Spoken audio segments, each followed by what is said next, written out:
Hello, everyone. Thank you for joining us, and welcome to the DoorDash Q2 2026 earnings call.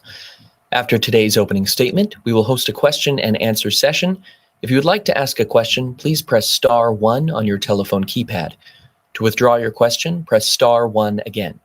I will now hand the call over to Weston Twigg. Please go ahead. Thanks, Connor. Good afternoon, everyone, and thanks for joining us for our Q2 2026 earnings call. I'm pleased to be joined today by Co-founder, Chair, and CEO, Tony Xu, and CFO, Ravi Inukonda. We'll be making forward-looking statements during today's call, including, without limitation, our expectations for our business, financial position, operating performance, profitability, our guidance, strategies, capital allocation approach, and the broader economic environment. Forward-looking statements are subject to risks and uncertainties that could cause actual results to differ materially from those described. Many of these uncertainties are described in our SEC filings, including our most recent Form 10-K and 10-Q. You should not rely on our forward-looking statements as predictions of future events or performance. We disclaim any obligation to update any forward-looking statements except as required by law. During this call, we will discuss certain non-GAAP financial measures. Information regarding our non-GAAP financial measures, including a reconciliation of such non-GAAP measures to the most directly comparable GAAP financial measures, may be found in our earnings release, which is available on our investor relations website at ir.doordash.com. These non-GAAP measures should be considered in addition to our GAAP results and are not intended to be a substitute for our GAAP results. Finally, this call is being audio webcasted on our investor relations website. An audio replay of the call will be available on our website shortly after the call ends. Operator, I'll pass it back to you, and we can take our first question. We will now begin the question and answer session. Please limit yourself to one question. And again, if you would like to ask a question, please press star 1 on your telephone keypad. To withdraw your question, press star 1 again. We also ask that you pick up your handset when asking a question, and if you're muted locally, please remember to unmute your device. Please stand by while we compile the Q&A roster.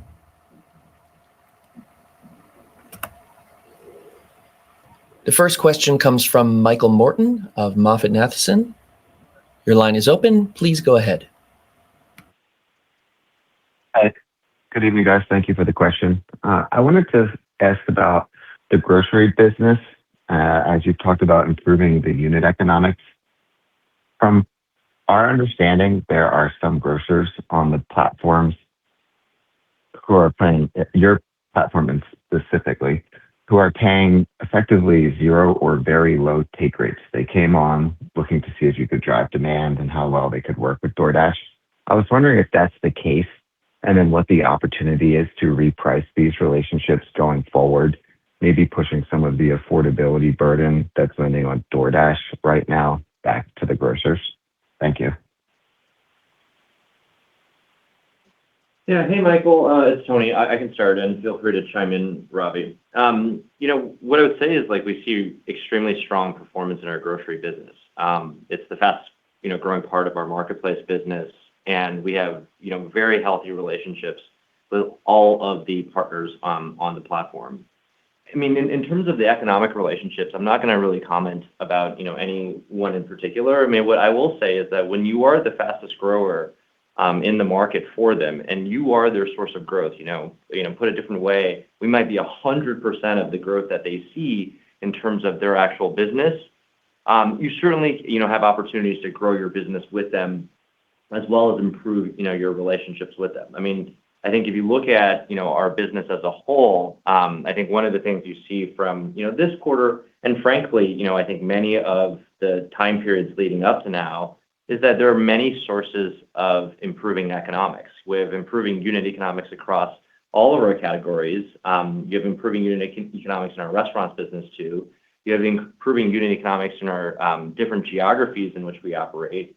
You have increasing adoption of our DashPass program, as well as accelerating growth in our ads business. And I think when you add all of that in, we have a business in which there are many levers in which we can control the kind of financial profile in order to make great investments. Ultimately, we're here always seeking the next best investment. It doesn't mean that we always make those investments, but when we see the opportunity, we're always leaning in. That includes all of the work that we're doing in grocery, which we think there's a long runway, as well as all the other opportunities in front of us. Mike, just to add, right? Like, look, I mean, if you take a step back and think about our overall grocery business as well as new verticals, we talked about the fact that we became order volume share leaders in Q4. We've continued to extend that lead. Two, when you look at the underlying growth in MAUs, which is the number of users that use categories outside of restaurants, that number is growing, order frequency is growing.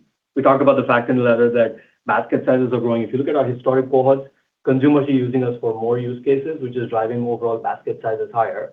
Last call, I think I mentioned the fact that we expect our overall new verticals business to be gross profit positive. We're on track for that in the second half of the year. Look, I mean, we think about the business as a whole. We think about, retention, order frequency, as well as underlying improvement in unit economics, and they're all headed in the right direction for us.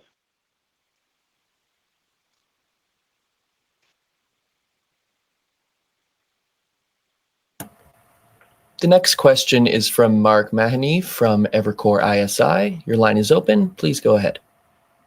Thanks. I'll ask a question about Deliveroo. You've had now 3 quarters in a row of kind of accelerating growth, I think, in orders, yes, and in GOV, and then I think in revenue.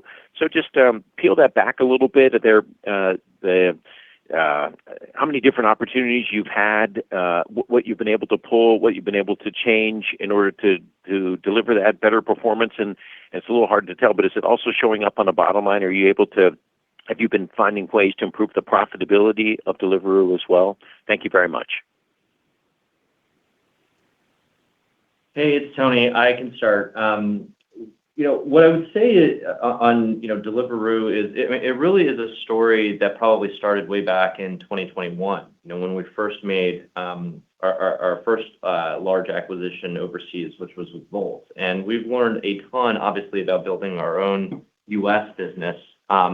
And we've learned a lot in terms of how Volt has operated in different geographies across Europe, as well as how to integrate, the lessons that we've learned, as well as the lessons that maybe don't apply into each one of these local geographies. So what you're seeing in Deliveroo, I agree with you, Mark, is just accelerating performance, frankly, across the board. And that's super exciting because I think, it's validation that our integration work is really working, and that the lessons that we've learned in building these marketplace businesses around the world do translate into some of these, very meaningful geographies and foundational places where, we're just seeing, growth in all of our big international markets. And this doesn't even include, the majority of benefits that we expect to see once we actually finish all of our work on building a single tech stack. So, as that work kind of, comes more fully online toward the beginning of next year, we expect to see even more benefits as time goes on. And Mark, just to put a finer point, right? Like when you look at the actual performance of Deliveroo itself, to your point, volume growth or MAU growth or subscription growth, actually, when you look at it on a year-over-year basis, has been the highest that we've seen in the last couple of years. At the same point, to your second part of your question, we've increased the unit economics as well, but the way in which we're operating the business is very similar, right? We're finding great opportunities to drive investments back in selection. Quality subscription is a big area of focus for us. So we're going to continue to invest back in the business, and my expectation is we'll continue to drive higher top line as well as meet the profitability targets that we set out, in the last letter.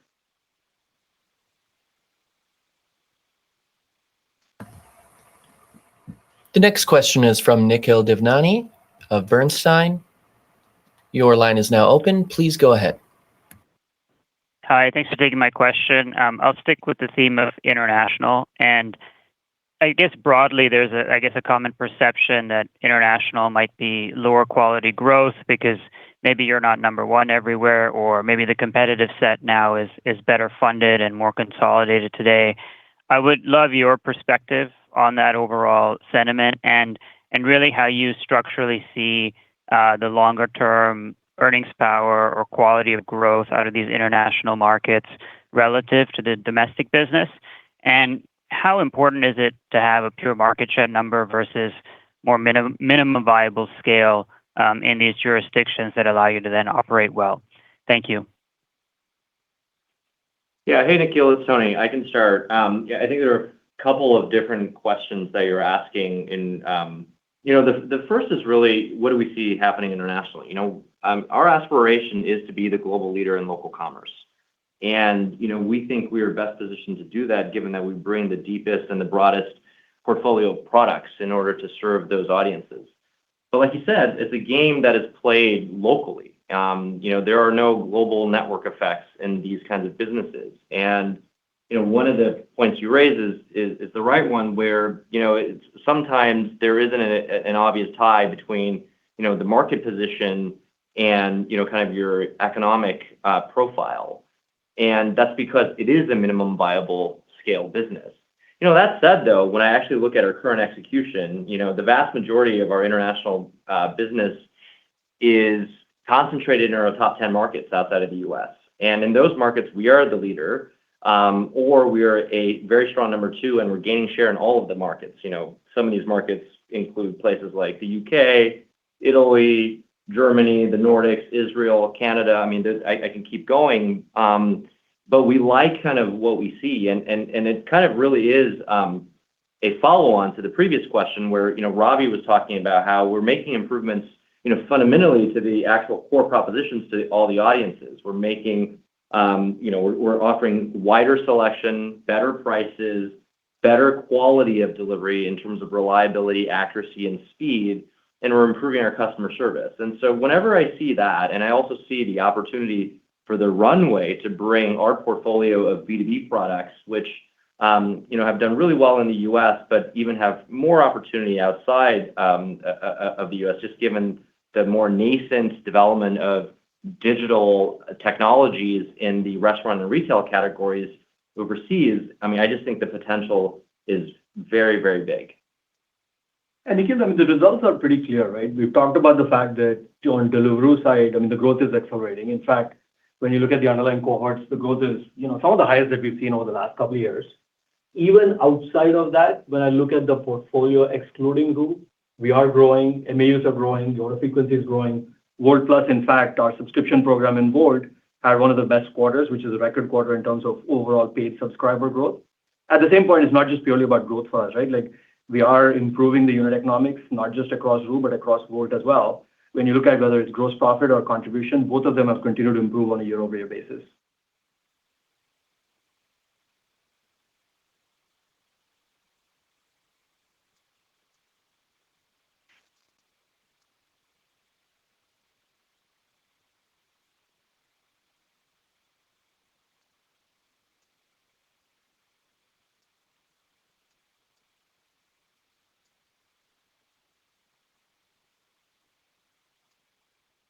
Operator, are you there? Can we take the next question?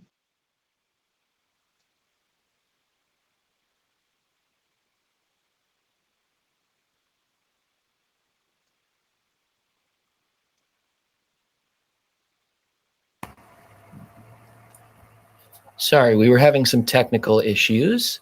The next question is from Deepak Mathanan from Cantor Fitzgerald.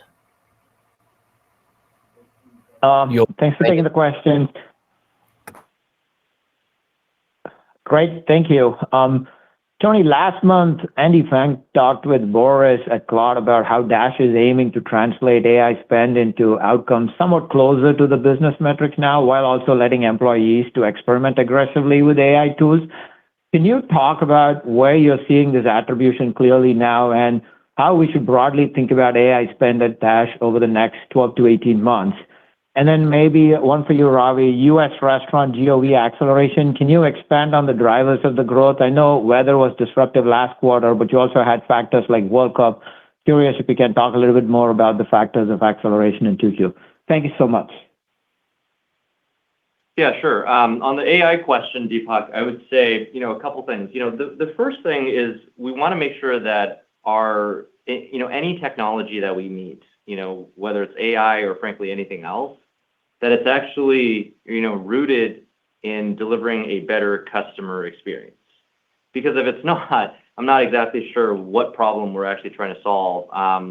And I don't think it makes sense to just play with the technology, for the technology's sake. And so when you look at, some of the things that we've seen success, for example, one of the more recent products we launched was called DoorDash Ask, which is an ordering agent that helps customers discover restaurants that are similar to ones that they've ordered in the past, but that are new to them, that helps them build a grocery cart in under 2 minutes.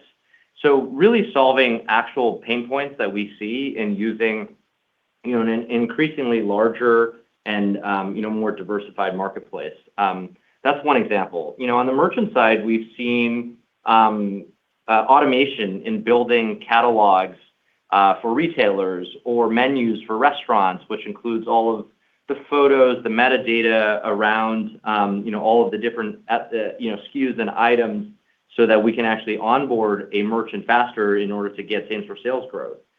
For Dashers, we're seeing improvements in routing as well as, how we can help Dashers, find the best areas to dash.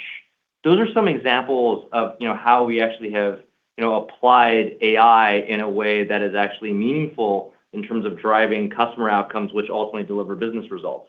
The other thing that we've done is, kind of with all things at DoorDash, we care as much about, how we do it in order to be efficient as we do about allowing some degree of inefficiency towards invention. And, we've built a lot of tools, tools like Dashbench and other,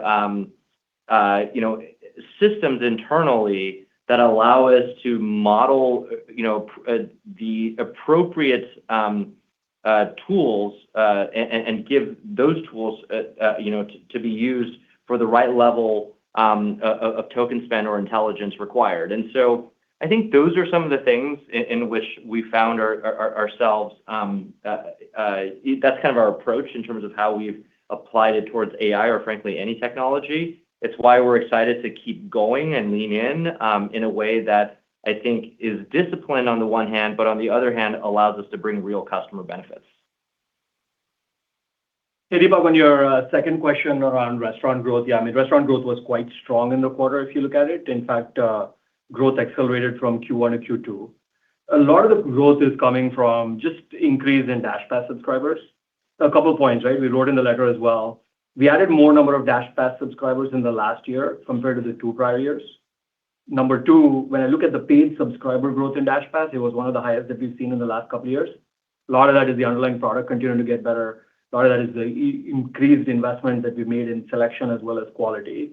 In fact, if you look at mature cohorts, they're continuing to engage higher than what we've seen before. New consumers continue to be quite strong as well. Ultimately, all of this is driving the growth that you're seeing in restaurants.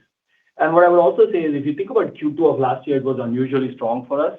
So comping against what was a strong Q2 of last year and still putting up the strong numbers in Q2, that's a true testament to the demand that we're seeing in the business as well as the underlying improvements in product.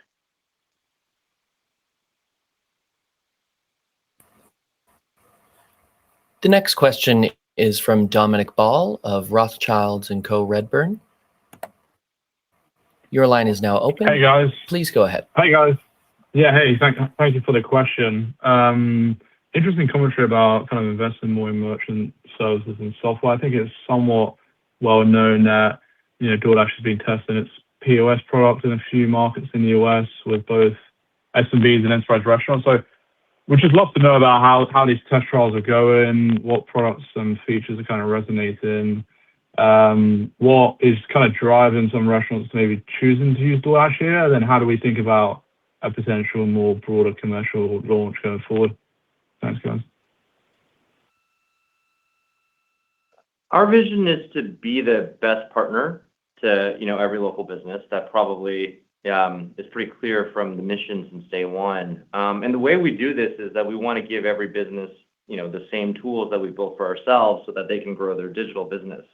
So if you think about, what that, looks like, we kind of play in this ecosystem where we have, at least 3 offerings today, right? We have our marketplace. We have tools to help build the digital businesses of restaurants and retailers. In fact, that business, serves over 150,000 businesses and has grown 40%, year over year in the quarter. And then more recently, we've introduced products that actually drive customers inside the store. Some of these products include, going out as well as reservations. And then on the business side, it includes, 7 Rooms, which is a company that we acquired about a year ago. And, when I think about what this ecosystem allows us to do, I mean, it allows us to help customers build their relationships with the local businesses and ideally forge, regulars for each one of these local businesses. And the reason why we can do this is because we have the, biggest scale as well as the deepest customer data sets to allow us to actually drive this engagement. For example, a customer may start by ordering delivery from the DoorDash app, and then perhaps they sign up for a loyalty program on a merchant's, first-party channel, something that we've built for them. And, when it makes sense, both DoorDash and the merchant can incentivize the customer to, go inside the store or go inside the restaurant and actually have a meal. And so when you think about the interaction effects here, what we really are able to do is be the best growth partner for all these businesses and, for consumers, give them, the most choice in terms of how they actually want to interact with all these businesses. I think the proof points we kind of highlighted in our quarterly update are really, really strong. And, we think that this ecosystem is one that has a very long runway.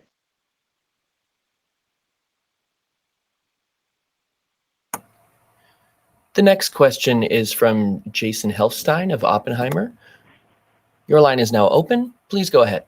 Thanks. So just two questions. One, you talked a little bit about DOT deliveries in the release.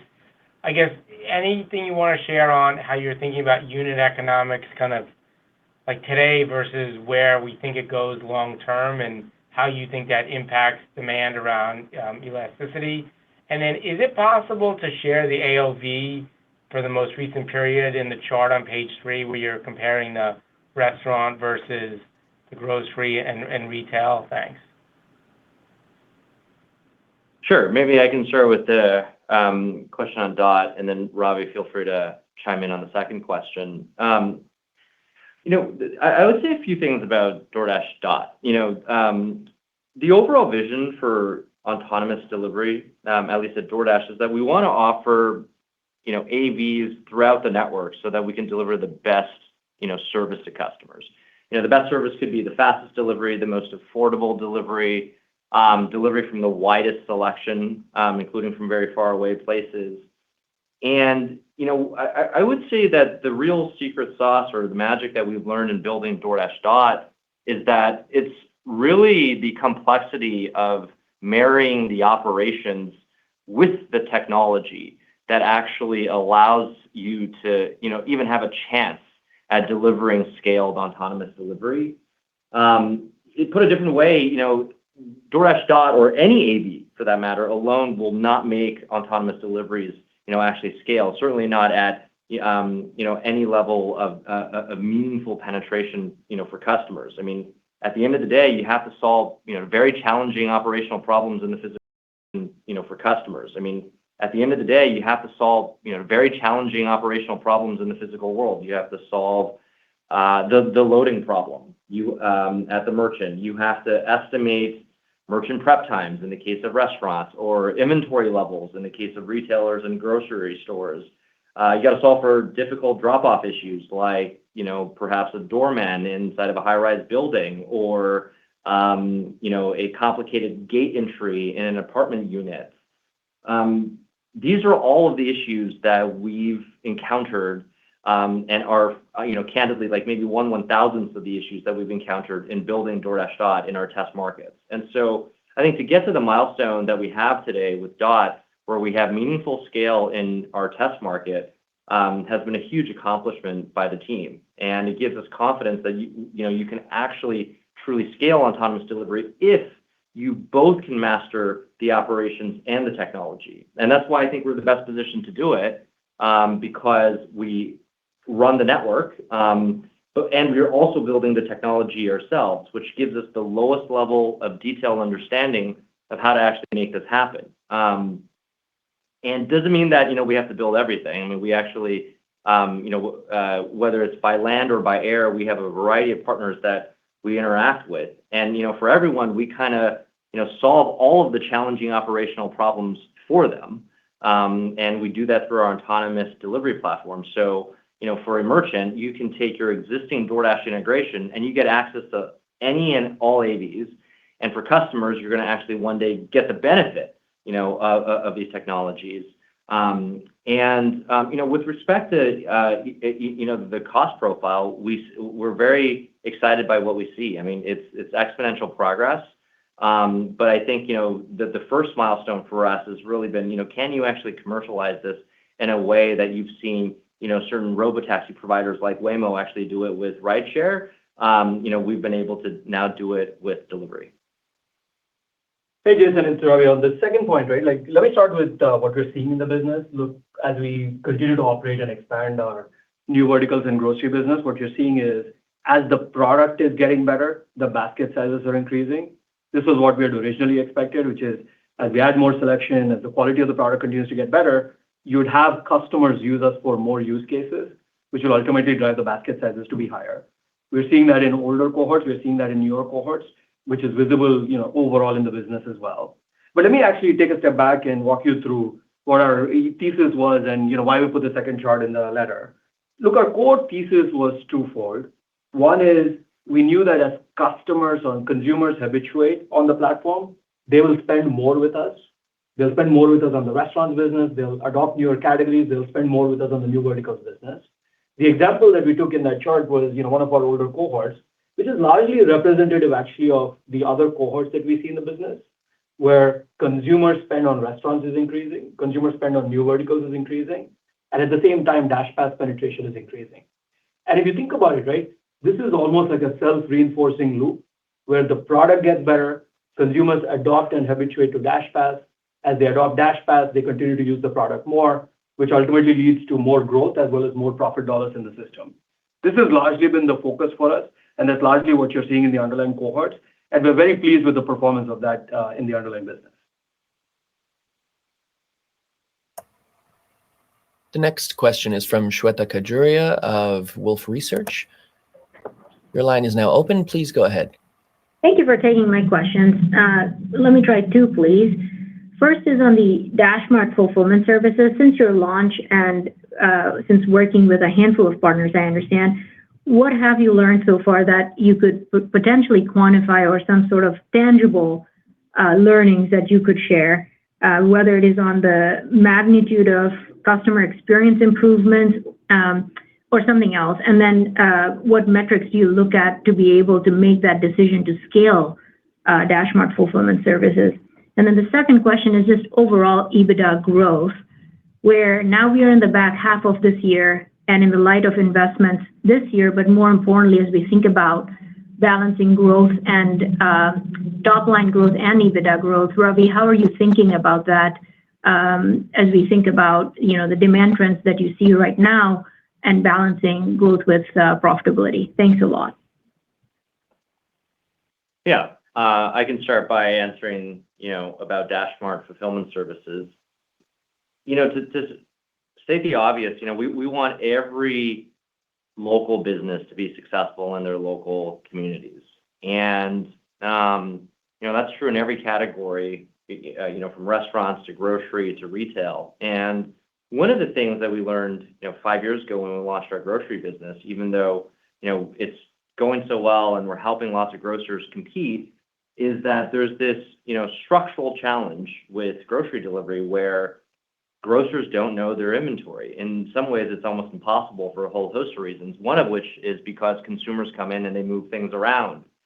And so it's a very difficult proposition then to offer customers a use case where you're asking them to pay a premium for delivery, but they don't get exactly what they ordered. So, our solution to this is DashMart fulfillment services, where we are managing, warehouses where we control the inventory and sell exactly what's in stock, so that we can actually offer, near perfect accuracy, and give customers the selection that they want from any place inside the city, and also very, very quickly. And so in terms of what we've seen so far since our announcement last fall and the launch that we've had with several partners is we're seeing lots of incremental demand because, these warehouses are running near 24/7. If you compare that to traditional store operating hours, that's a dramatic increase in TAM as well as really just solving the needs of customers, because customers sometimes don't, get freed up until maybe after store closing hours before they can think about, the next day or planning their groceries or their shopping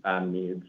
So we're seeing lots of incremental demand, and we're also seeing, 10 times better error rates because, we're running the inventory. And as a result, we're selling customers exactly, the customers are getting exactly what they ordered, and we're selling them exactly what's actually in stock. And so, all the signs right now are really positive, for us to scale DashMart fulfillment services. But look, this is complicated. I mean, this is building physical infrastructure. You're obviously adding technology to it by managing the inventory and obviously running the entire fulfillment. So, but you can imagine a world in which, these warehouses can power all of the needs inside of a city. And what you can really do when you do something like that is you can really unlock the amount of selection available to customers. Because today, I would say DoorDash is delivering probably 1/10 in most cities, the available selection in terms of, retail and grocery and the like. And so if we can actually build this capability and, do it in concert with all of the great retail and grocery selection inside of a city, I think customers get the best product. They get all the selection that they want at perfect quality very quickly. And sure, that your second question around, trying to balance both growth as well as profitability, right? You had asked about the demand trends. Look, when I look at the underlying business, the demand trends continue to be quite strong. I mean, as you know, we focus and spend a lot of our time on cohorts. MAUs, when I look across the board, they're at all-time highs. Subscription, I talked about the fact that both domestically and internationally, those are one of our best quarters in the sense that the subscription continues to be at record highs. Restaurant growth accelerated. Deliveroo continues to do quite well. Overall, when I look at the underlying improvements in the product, that's driving the improvements that you're seeing both from retention as well as order frequency. At the same point, the quarter was very strong from an underlying profitability perspective as well. A lot of that is because the underlying unit economics continue to improve. For us, the philosophy has always been the same, right? We're consistently trying to improve efficiency. There's many sources across the board, whether it's sales and marketing, fixed costs, up and down the P&L. And our goal is to consistently reinvest back in the business. Look, we talked about the fact that we're investing, back into the business and building product, some of which we've talked about earlier on the call, whether it's autonomy, unification of the global tech stack, or investing back in merchant services. All of those are going well. They're all going, on budget and on plan according to what I'd estimated a couple of quarters ago. These will increase the surface area. Ultimately, the goal for us is to continue to drive both growth as well as profit dollars. As long as we make the product better, what we're seeing in the business is we're able to do both, right? This is, how we think about balancing both growth as well as profit dollar production in our business.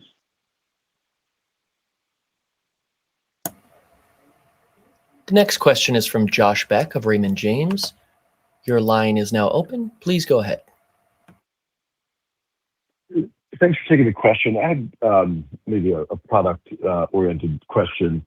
So on Dot getting to high single digit within a market by the end of the year, could you give us maybe like some characteristics? Is this because it's maybe more of a longer route, suburb type of market? And, if you were to maybe add in all of the different modalities between maybe sidewalk, pathway, drones, autonomous vehicles, is there some type of, ceiling that you have in your mind in terms of maybe the percentage of orders that could be filled through autonomous? And then just secondarily on the AI assistant, obviously lots of attractive characteristics, discovery, basket, et cetera. Curious, if there's been other observations with respect to, better frequency of these customers. Curious on maybe what you have to say about ad monetization. It seems like maybe time spent could be less, but conversion could be better. So just curious on those two topics. Thank you. All right. I think you had like maybe 7 or 8 questions in there, Josh, but I'll do my best. Look, on DoorDash Dot, it is a representative DoorDash market. We're testing in Phoenix, and so and we're testing it, with real scale now, which is like I said, a real accomplishment when you think about, these are not demos, these are not prototypes, there are no fixed routes. This is real life, and this is real life for tens of thousands of customers that are receiving real deliveries. So that's very exciting. It's also very challenging. I mentioned maybe 5 or 6 issues that might be literally 1/1000th the number of issues that you have to solve to actually have a chance at making autonomous deliveries actually happen. And that's true whether you're doing it by land, and it's also true whether you're doing it by air. I mean, we've seen this with DoorDash Air as well, in addition to all the partners that we test with and bring our scale to. And so what I would say is what's going to determine the ceiling or the penetration of autonomous delivery is whether or not you can master both the operations and the technology. And I believe we're best positioned to do that because we're actually doing both in-house, and so we are getting to the lowest level of detail, chopping down the very heavy wood of every issue that exists in the real world, that exists in every single restaurant, retailer, on the road. I mean, DOT travels road, sidewalk, and bike lane. It's the only vehicle in the world to do that autonomously. And there's a lot of challenges when you actually try to take on that multimodality. And one of the interesting things, perhaps the most interesting thing of what we're building with autonomy is this autonomous delivery platform. You can think of this as the brains that actually makes it all happen. That deciphers which vehicles go to which orders, that decides whether you have a mixed route, where you have human dashers as part of the legs of the journey and autonomous vehicles on other parts of the journey. That looks into the configuration of the package size and the package design and the package weight. And there's a lot of complexity, but all of that gets reduced and kind of goes and disappears because we kind of handle it through our autonomous delivery platform, so that merchants get the same integration that they have with DoorDash today. They don't have to change a single thing about their workflow, and customers just get access to the benefits of autonomous delivery, which will be in the future speed, cost, and more selection. And so I think that's going to be really, really, really exciting. And again, it's really going to be the execution that determines the ceiling, and I think we're best suited for that execution. I think your second question on the AI assistant, I mean, the short answer is, of course, whenever you're reducing friction in a product, you get more usage. So if we're making it easier to build a grocery cart, you get more grocery carts, and you get bigger grocery carts, and it doesn't change at all the ads profile or anything else. If anything, you actually get just more incremental orders and more incremental opportunities because people order more often. The same thing is true about ordering, restaurants. If, you now discover that there's something slightly healthier or faster or cheaper or just better or different from what you typically order, then you tend to order more often, possibly for more use cases. We eat 20 to 25 times a week, and DoorDash only touches a fraction of that. And that is really the runway we have. When I think about the number of meal occasions and shopping needs on top of that, it's north of 100 per month. And so we have a lot of shots on goal that we can go capture. And if we just reduce the friction of actually ordering and then master and continue to master the operations of fulfillment, all of the metrics will go in the right direction. The next question is from Youssef Squali of Truist Securities. Your line is now open. Please go ahead. Awesome. Thank you so much. So, guys, I just want to double click on the margin question again. Ravi, can you maybe just talk about the drivers for the material beats and adjusted EBITDA in Q2? It came quite a bit outside of the guidance range. More recently, you guys have been guiding to, at some point, hit somewhere in the midpoint. This one is dramatically higher. Were there any investments that got pushed back into Q3 and then Q4? And then are we still tracking to show higher year-on-year adjusted EBITDA margin for 2026 ex Deliveroo? Thank you. Hey, Yusuf. Yeah, let me take that. Right? Look, At the highest level, what I would say is the core restaurants business continues to perform on all cylinders. Growth, like I said on Deepak's question, right? Like growth accelerated, unit economics continue to improve. New verticals growing much faster than our restaurants business, as well as, it's on track to being gross profit positive by the end of the year. International continues to do well. We've talked about some of the strength that you're seeing in Deliveroo, as well as the beat on unit economics there. More specifically, what we saw in the quarter was the unit economic improvement came in ahead of our expectations, specifically in a couple of areas. Ads was one of them, subtotal was the other one, where in the second half of the quarter, those unit economics came in slightly ahead of what we had expected. In addition, Roo beat our own internal volume expectations. Roo is contribution profit positive. That led to some of the upside that you're seeing in the business. Look, more broadly, what I would say is our philosophy in how we operate the business, that is not changing. Look, it's a very tightly managed business with a lot of levers that we control up and down the P&L. What we're consistently trying to do is try to find sources of efficiency. Like I said earlier, there's many sources of efficiency that we work on, and take those and reinvest that back in the business. We're not trying to optimize the last dollar from one quarter to the next. Look, our focus has always been on how do you build a large, durable business over time while continuing to increase the overall profit dollar production. To your second point, look, our focus has always been on landing inside the range. If you're thinking about the second half from a modeling perspective, I would expect us to land inside the range of the guidance that we've given in Q3. There are going to be times, like in Q2, where the EBITDA beat comes in later in the quarter. In those times, we just don't have enough time to reinvest back in the business, especially at the levels of efficiency that we desire. Q2 was one of those quarters where we were happy to drop it to the bottom line. The next question is from Ross Sandler of Barclays. Your line is now open. Please go ahead. Thanks, guys. Just a quick follow-up on the AV, and then I had a question about the charts in the letter. So Tony, I think you have a few hundred robots in Phoenix. How quickly is the plan to kind of bring this to other cities?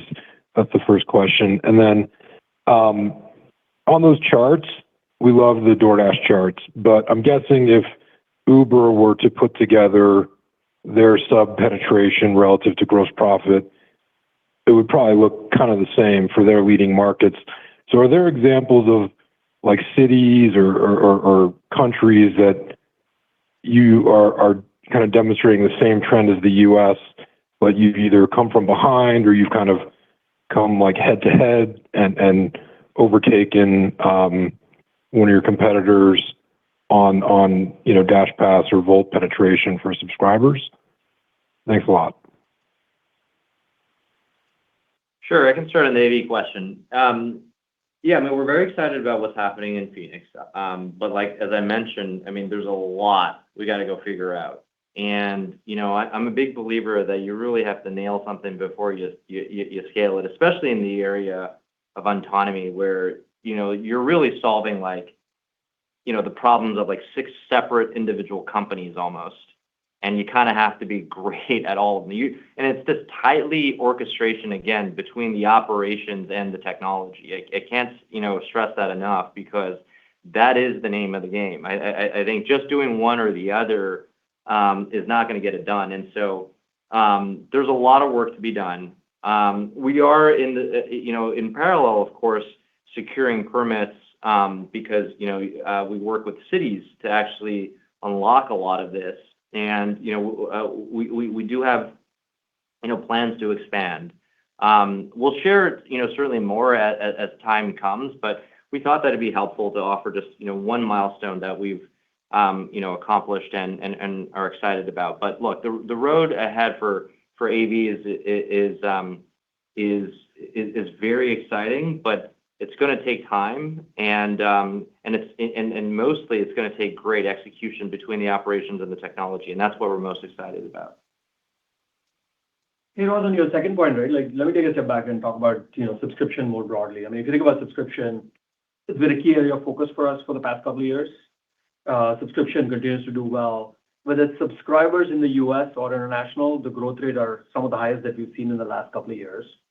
And the whole thesis for us was, as DashPass penetration continues to increase, overall gross profit per mile continues to increase. And when I look at the penetration levels, we're still very, very early.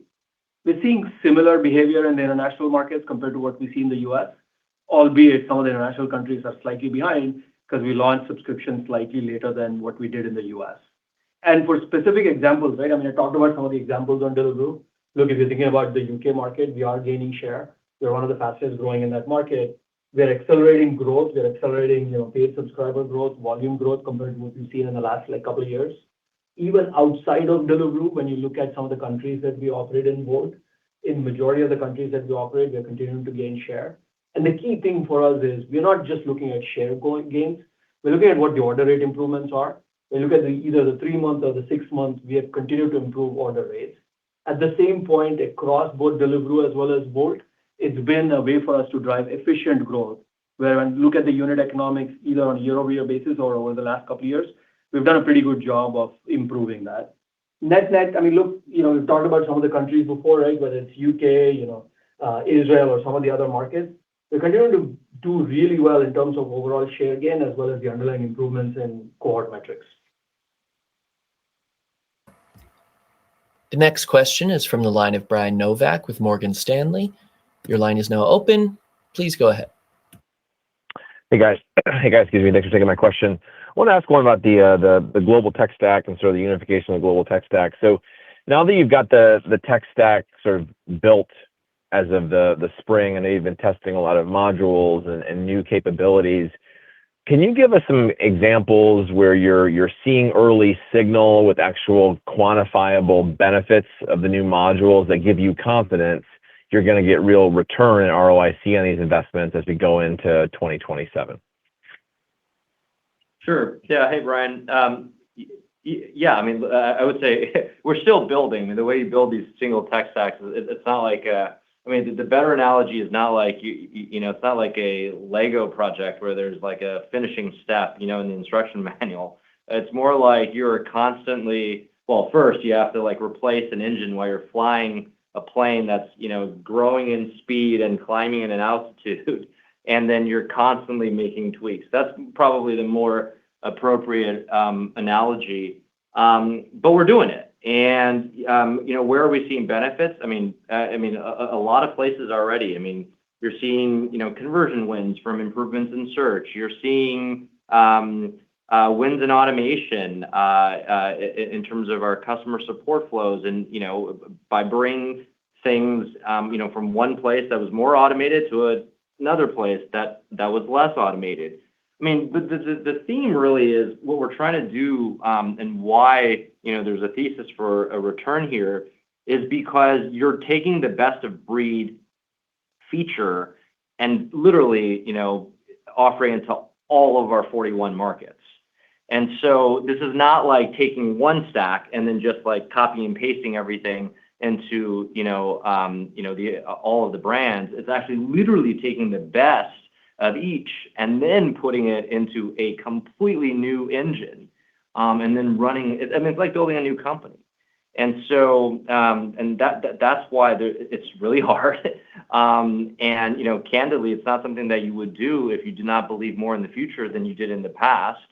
And that doesn't even take into account the velocity benefits, after you complete the project, where if you were to ship once from an infrastructure perspective, that it actually gets shipped everywhere. The next question comes to the line of Ronald Josie of Citigroup. Your line is now open. Please go ahead. Great. Thanks for taking the questions. I wanted to go back to the gross profit and DashPass chart that we had in the letter here. And so flipping the lines more recently or steepening for both, which is talking all the trends that we saw. So I'd love to hear more, maybe Tony, on just the plans or strategies to continue adding value to the program and the push and pull, what that value does to overall gross profit. And then more recently, I think the company launched newer or greater fees for larger delivery radiuses. Just talk to us about the reasoning for those fees and the benefits. Thank you. Yeah. Hey, Ron.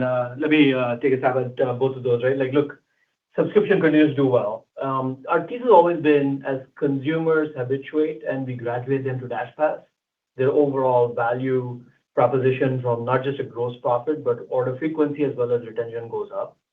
And the example that we put in the chart was, largely a Jan 2021 cohort, and we wanted to use that because it was sufficiently old enough where you could actually see the trends. Also, it's largely representative of what we see in the other cohorts, the rest of the portfolio as well, where what we see is as consumers order more with us, as they retain more, they graduate to DashPass, and as they graduate to DashPass, they continue to spend more with us. And we're seeing that not just in the older cohorts, but in some of the newer cohorts as well, which is ultimately leading to some of the growth that you're seeing in DashPass, right? I talked about the fact that in US, in DashPass Q2, the growth rate in terms of paid subscribers was one of the highest that we've seen probably in the last 2 years. We added more number of paid subscribers in the last year compared to the 2 prior years. A lot of that is because the underlying product continues to get better, right? Now, if you're on DashPass, you get to access retail, grocery, other categories, which ultimately drives more value to DashPass subscribers. The way we increase the value proposition of DashPass, to your question, is making the underlying product better, right? Whether it's more selection, making the quality of the product better, continuing to drive affordability. And when we do that, we see clear improvements in both adoption of DashPass as well as the engagement from a DashPass perspective. And your second point, look, if you're thinking about the new fee service that we talked about, the last couple of weeks ago, look, it's largely a realignment of consumers, what they pay compared to the time and effort that Dashers put in a delivery. If you're thinking about it from like an impact to the P&L perspective, I wouldn't think of it that way. Based on what we've seen in the market so far, the fee is largely similar or slightly less actually for the vast majority of the orders. So I wouldn't expect it to be a massive impact, especially in the markets that we've launched it so far. The next question is from the line of Justin Post of Bank of America. Your line is now open. Please go ahead. Thanks for taking my question. Just wondered if you can give us any agentic traffic update, if you're seeing any traffic from there. And then given your huge merchant scale, are there ways where you could really capitalize on that traffic as they roll out booking capabilities and maybe even lower your marketing costs? Thank you.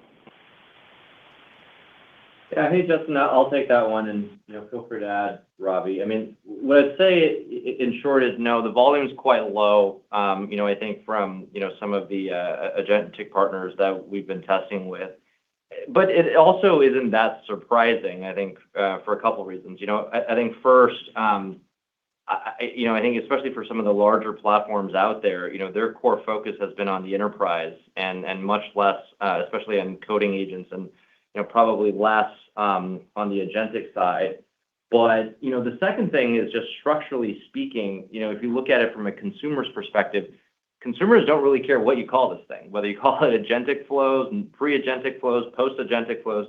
They honestly just care about getting their burrito or their pair of Nikes or their stock of weekly groceries. That's what they care about. And at the end of the day, what that means is they care about the end-to-end experience, right? And so if you think about it, we're effectively the only place that can offer that, whether that's starts by knowing where all the inventory sits, what's in stock, what's not in stock, obviously managing the logistics at both the merchant as well as at drop-off, and then of course solving exception handling when things were to go awry, if there's the wrong item or the wrong promotion applied to an item. I think these are all the details you kind of have to get right if you want to do agentic commerce, for our category. And that's just not something that I think a lot of people are doing, but we're kind of filling the void, right? It's why DoorDash launched DoorDash Ask, where we effectively are solving that. But we're still, very open, very excited to test, all sources of incremental traffic, which is what we believe, can happen. Something I said probably 5 years ago, is that in the business world, and this is 2021, I was forecasting that there'd be 2 big wars that would occur. One is kind of the battle for attention, and you see that playing out with, chat assistants and other types of more powerful assistants now. And then the other is kind of, the battle for atoms. And I do think that the 2 services will come and partner with one another. And our focus is squarely on, making sure that we master the physical world so we can be the most useful to all these digital assistants, when they kind of, come around to focus on agentic commerce, that, we'll be, willing partners and grow together.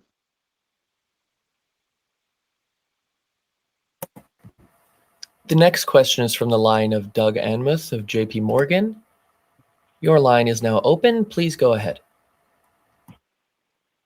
Great. Thanks for taking the question. I know you don't manage for take rate, but just wanted to get a little bit more color just on net revenue margin and the pickup that you saw kind of in 2Q. Just trying to understand some of the drivers there in terms of how much might have been Deliveroo contribution versus advertising and fee changes and how you think about that going forward. Thanks.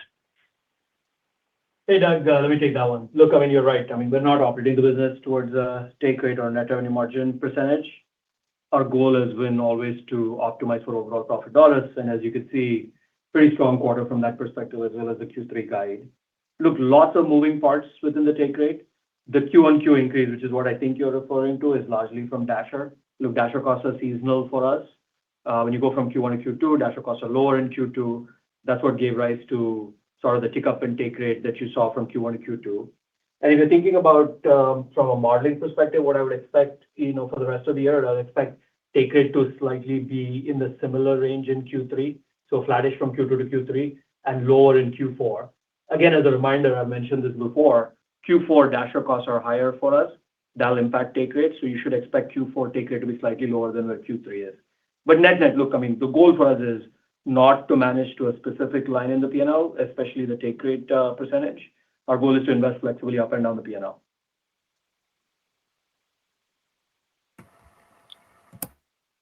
The next question is from the line of Tom Champion of Piper Sandler.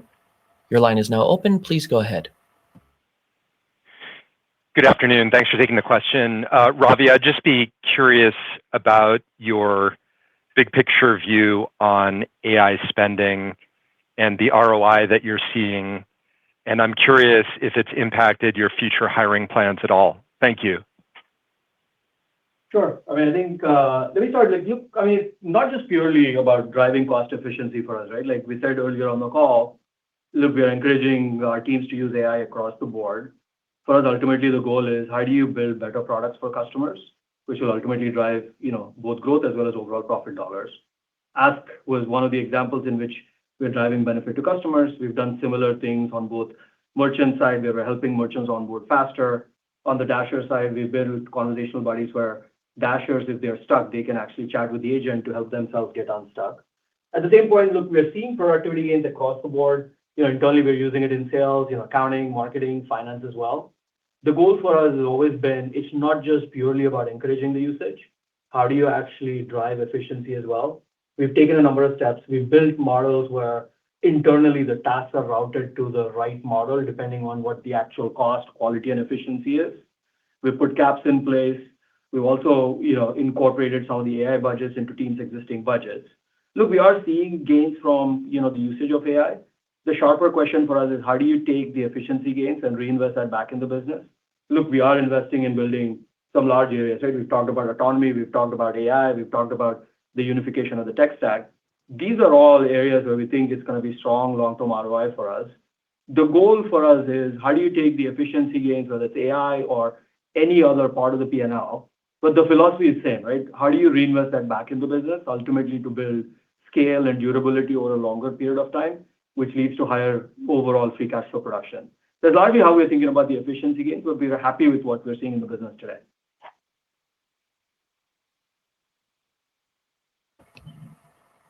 There are no further questions at this time. This concludes today's call. Thank you for attending. You may now disconnect. Goodbye.